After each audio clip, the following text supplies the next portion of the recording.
Alabama has been at a crossroads. We have been at crossroads in the past, and unfortunately, we have usually taken the wrong fork. Tonight, ladies and gentlemen, you took the right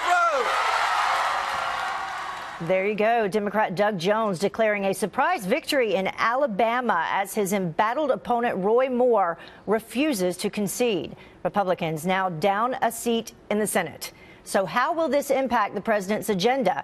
Here now to weigh in is political analyst with Media DC, Ron Meyer. Ron, thank you for joining us once again. We appreciate it. Good morning, Heather. So big night in Alabama. What does this mean for the Republican agenda? Let's begin there moving forward. Well, we know that we don't think Doug Jones is going to be sworn in until the beginning of next year. So we have the Republicans would have at least a month to pass tax reform.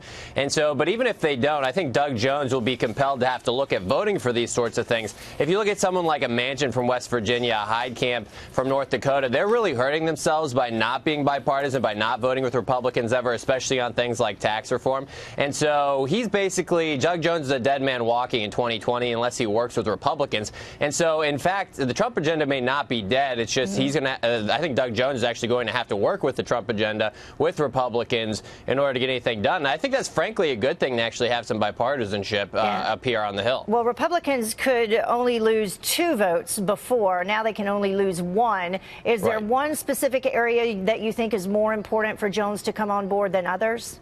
Well, I mean, there's some areas that make a lot of sense, like infrastructure. Jones ran on infrastructure, so Trump shouldn't lose a vote on the infrastructure bill that he's working on. When you look at issues like health care reform, Alabama is having terrible troubles with their health care system, and so there should be some room for some significant bipartisanship that still works with the Trump agenda, and Jones has to get on board, or he's not going to have any chance at 2020. And my only question is, does he just give up on 2020 and just be who he wants to be, which is a more left-of-center person than what he ran as?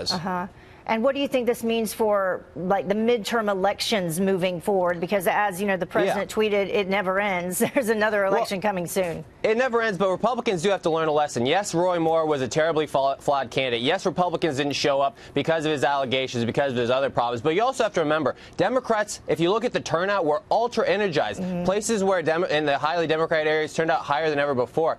People who didn't approve of the president turned out much higher propensities than anybody else. And over 22,000 write-in votes. And over 22,000 write-in votes. So any Republican would have won. But here's the issue. Democrats are very energized. If Republicans don't learn from that, we're going to have real big issues in 2018. Ron, I want to move you forward to this one. Another big story today. These brand new anti-Trump text messages between the ex-FBI Mueller team members. The one was taken off, struck, has now been moved to Human Resources or something like that. Obviously anti-Trump, to say the very least. Some of these we can't even share. We're showing some of the people at home some of those text messages. What do you think about this? It's really undermining people's belief in government and people's belief in the American system.